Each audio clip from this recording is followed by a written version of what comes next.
Welcome to Smart Wealth with Joshua. Your daily stock analysis and catalysts talk. Today, we're looking at Microsoft. If you find our talks useful, please consider subscribe, like, and comment underneath. But let's get right into this. Let's do it. I was looking at the charts this morning, and honestly, I feel like I'm taking crazy pills. We have a situation here that feels like a total paradox. It definitely looks confusing on the surface. Yeah. You've got the fundamentals saying one thing and the price action, well, it's screaming something completely different. Right. It creates this, cognitive dissonance for investors. Confusing is putting it mildly. Microsoft just reported what looks like absolute monster numbers for their second quarter of fiscal year 2026. I mean, money is printing everywhere, but then you look at the stock chart and it is ugly. The stock is down 28% from its highs. Yeah, it's a pretty steep drop. And just recently, it slumped another 5% because an analyst downgraded it. So, help me out here. If the company is doing so well, why is the market treating it like it's broken? It's a classic battle between present fear and future growth. Investors are hyper-focused on the cost of the future right now. Okay. But before we get to the fear, which is real, and we will talk about it, Yeah. we have to look at what they actually delivered. Because you're right, the headline numbers were incredibly strong. Give us the rundown. What did they actually bring in? Because looking at the headlines, it seemed like a blowout. So for Q2, revenue hit $81.3 billion. $81 billion. Yeah, and that is up 17% year over year. Wow. I mean, to give you some context, $81 billion is roughly the annual GDP of a country like Sri Lanka. In just 3 months. Generated in just 3 months. And if you look at earnings per share, they came in at $5.16, which beat what all the analysts were expecting. Okay, so they made more money than people thought they would. That's usually the golden ticket. You beat the street, the stock goes up. Usually, yes. Yeah. Operating income rose 21%. Okay, that's a key number. It is, because as we'll see later, they are spending a fortune. But despite spending all that money, they are still growing their profits faster than their revenue. That shows incredible discipline. It does. It means for every dollar of sales they add, they're keeping more pennies as profit than they did last year. That is operating leverage in action. Right. And normally when you see a beat on top and bottom lines, you expect the stock to pop, but it didn't. It doesn't. Is this an issue with the cloud? I know that's the engine room for them. Is the engine sputtering? Is Amazon or Google eating their lunch? That's the thing. The engine is running hotter than ever. The intelligent cloud segment, which includes Azure, brought in $32.9 billion. Okay. But here is the statistic that matters most. Azure and other cloud services grew by 39%. 39%. For a company this size, I mean, usually you see growth slow down as the numbers get bigger, strictly due to the law of large numbers. Exactly. But here, 39% represents an acceleration. It's not slowing down, it's speeding up. So demand is actually picking up. Demand for AI is driving that. Total Microsoft Cloud revenue just crossed the $50 billion mark for the quarter. $50 billion in a single quarter just from cloud. That is staggering. That's basically half the company now. It is. It signals that the demand for AI and cloud computing isn't just hype. It's actual enterprise money changing hands. Right. Big companies are migrating their data, running models, and paying Microsoft for the privilege. We aren't talking about trials and pilots anymore. We're talking about full-scale deployment. Okay, so let me get this straight. Revenue is up 17%. Profits are up 21%. The cloud business is accelerating at nearly 40% growth. That's the picture. This sounds like a dream quarter. So why is the market throwing a tantrum? Why is the stock down 28% from the highs? Is there a skeleton in the closet? It comes down to one very scary number. Capital expenditure, or CapEx. Ah, the bill comes due. The bill is massive. The market is nervous because Microsoft is spending an unprecedented amount of money to build this AI future. How much are we talking? In this quarter alone, CapEx hit $37.5 billion. Whoa, wait. $37.5 billion? Billion. In 3 months. That's not a typo. No typo. That is up 66% year over year. To put that in perspective, they are spending more on infrastructure in 90 days than most Fortune 500 companies are worth in total. That is wild. It's an astronomical figure. And I guess that explains the fear, right? Yeah. Investors look at that and think, you are burning all the cash. That's money that isn't going to dividends or buybacks immediately. Exactly. It feels like a gamble. It does. Precisely. We saw what happened to Amazon recently. Their shares plunged 11% because they announced similar massive costs. I remember that. So investors see these numbers and worry about margin pressure. The fear is depreciation. If you buy a server for $1 million, you have to depreciate that cost over time, which eats into your accounting profits. They're worried profits will just vanish. That's the fear. That Microsoft is spending all this money on data centers and chips, and if the revenue doesn't match it perfectly, profits will get crushed. It's the field of dreams strategy. If you build it, they will come. But investors are terrified that maybe they build it and nobody comes fast enough to pay for it. Or worse, they build it and the AI hype bubble bursts. That's the bear case. They think it's a bubble. But is it? Well, if you look at where the money is going, it tells a different story. 2/3 of that $37.5 billion is strictly for AI infrastructure. So GPUs and CPUs. We're talking GPUs and CPUs. They aren't burning cash on parties or marketing fluff. They are building capacity because they literally cannot meet the demand they have right now. So they are sold out. Essentially. They are capacity constrained. They need more chips and more data centers to serve the customers who are already lining up. Okay, so this isn't burning cash. I would argue it's building capacity. It's the difference between lighting a fire with dollar bills and buying a factory. One is waste, the other is an asset. And here is the counter-argument to the whole idea that they're mistreating shareholders. Even with that massive spending, they returned $12.7 billion to shareholders this quarter. Through dividends and buybacks? Yep, via dividends and buybacks. So they can spend nearly $40 billion on servers and still hand back almost $13 billion to us. And that $12.7 billion is up 32% year over year. Wow. It just shows the sheer power of their cash flow generation. They can fund the biggest infrastructure build-out in history and still pay you to hold the stock. That is a flex. That is a serious financial flex. It really is. Usually a company in build mode stops paying the shareholders because they need every penny. Microsoft is doing both. But you mentioned customers lining up. Is there a number that proves that? Because it's easy to say demand is high, but can we see it? Yes, we can see it. And this is probably my favorite metric in the whole report. It's the secret weapon number that predicts the future, not just the past. What are we looking at? It's called RPO. Remaining performance obligation. Love the stat. It's basically the guaranteed money pile, right? Exactly. It's the backlog. It's contracts that have been signed but not yet delivered or billed. So it's future revenue. It's legally obligated future revenue.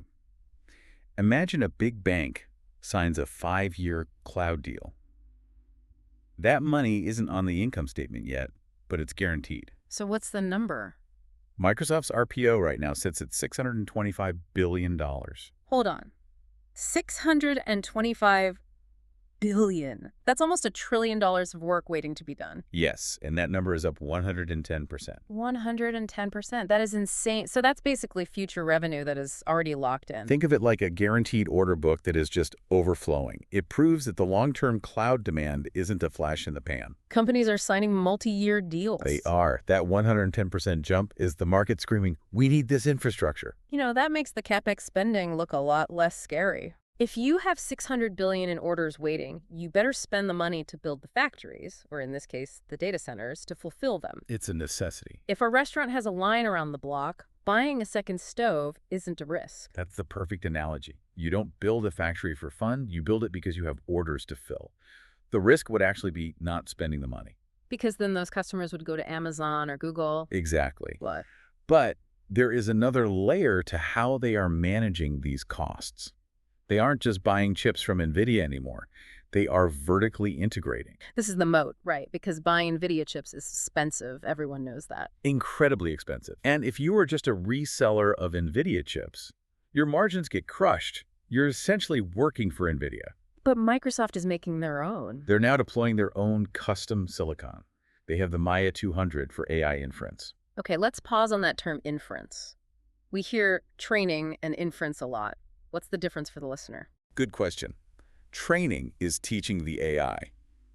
It requires massive, massive computing power to read the whole internet and learn patterns. That's the heavy lifting, the university phase. Precisely. That's what NVIDIA's big chips are amazing at. Inference is when you actually ask ChatGPT a question and it gives you an answer. It's the application of the knowledge. So training is university and inference is the job. Spot on. And here's the kicker. Inference is where the volume is. You train the model once, but millions of people query it every day. Okay, so that's where their Maya chip comes in. Yes, the Maya 200 chip is designed specifically for that day-to-day work. And they also have the Cobalt 200, which is their own cloud CPU.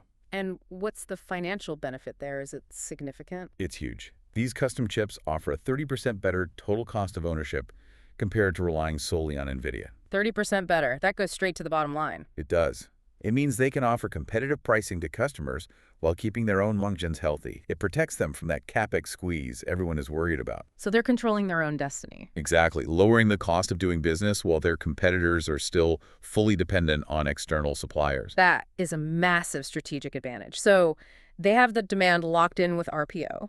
They are lowering costs with their own chips. But there is one more bottleneck we keep hearing about in 2026. Power. Power. You can have all the chips in the world, but if you can't plug them in, they are just expensive rocks. This is where the physical reality of AI comes in. It's not just code anymore. It's heavy industrial infrastructure. You need land, you need water for cooling, and you need gigawatts of electricity. The grid is the constraint. The grid is becoming the ultimate constraint, and Microsoft is making some very aggressive moves here to secure their future. I saw the news about the iron contract. That looked like a monster deal. It is. It's a $9.7 billion contract. This is for GPUs and, crucially, the power to run them. Okay. But here is the detail that blew my mind.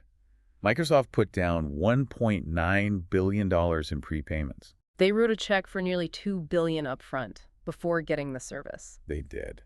That shows how serious they are about locking down capacity. They are essentially funding Iron's expansion to ensure they have a dedicated pipeline of compute power.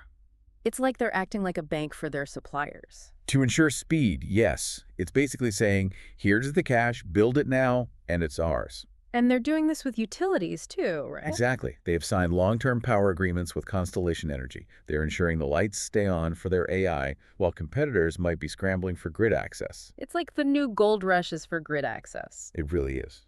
And these moves, the custom chips, the massive power contracts, signal that Microsoft is playing a game that smaller players simply cannot match. Yeah, the barrier to entry isn't just software anymore. It's having $10 billion to drop on a power contract.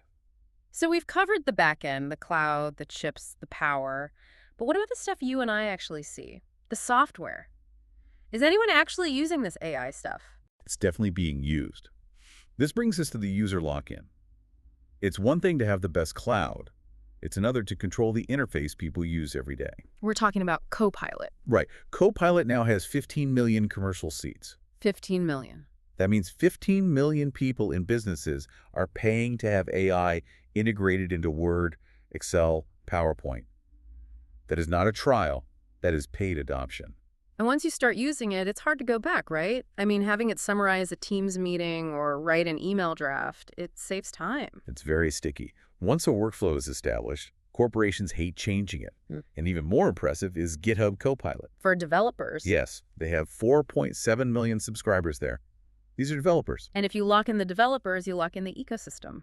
Exactly. If developers are building their code using Microsoft's AI tools, they're going to deploy that code on Microsoft's cloud. It creates a flywheel. It's a closed loop. It is. The developer writes on GitHub, deploys on Azure, and the office worker accesses it via Microsoft 365. And we can't forget gaming.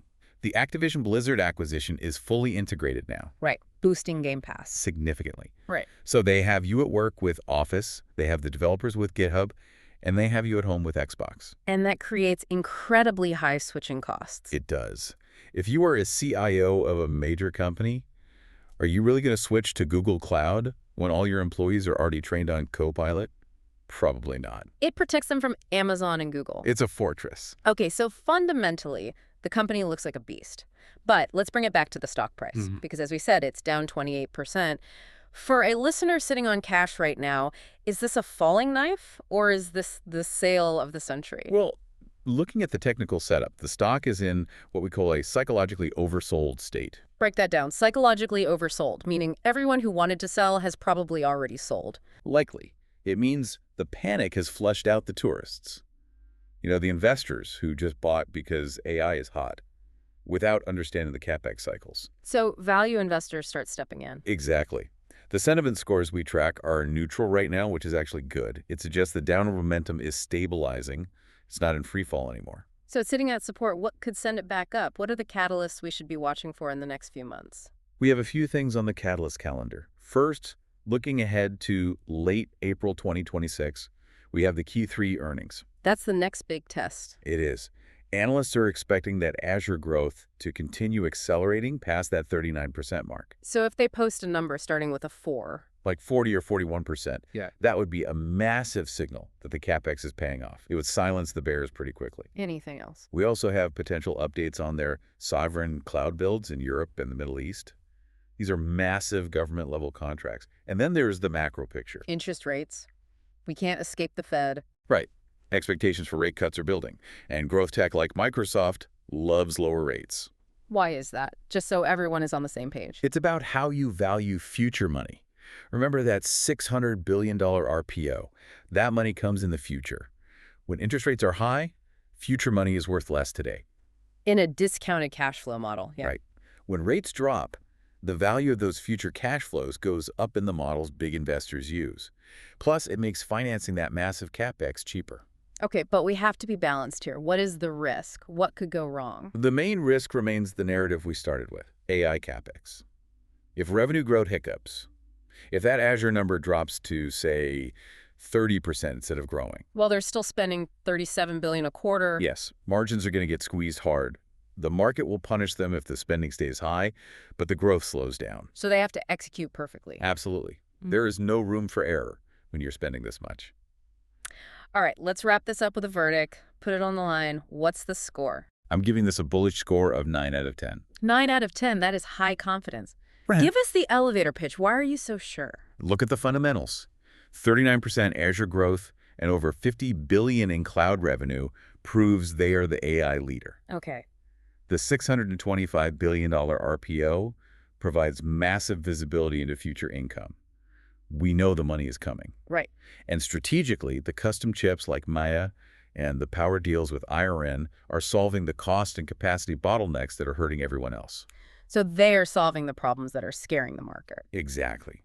While the market panics over the bill today, Microsoft is buying the infrastructure that will run the economy tomorrow. They're securing the scarce resources. Chips and power before anyone else can. And what's the time horizon here? Is this a quick flip? No. Yeah. This is a multi-year hold into 2027. You want to be holding this as those new data centers come online and the custom silicon ramps up. So patience is the play. It's funny, it reminds me of when people complain about the cost of building the railroads in the 1800s. It's too expensive, it's too much steel, where's the profit? But once the tracks were laid, you own the commerce of the entire country. That is a perfect analogy. Microsoft is laying the tracks for the AI economy. It's expensive now, but the toll booth is going to be incredibly profitable for decades. So you don't sell the railroad company just because the cost of steel went up. Not while they were building the tracks, no. I love it. So ignore the sticker shock on the CapEx, look Yeah. at the order book, and realize they are building a machine that prints money. And keep an eye on late 2026.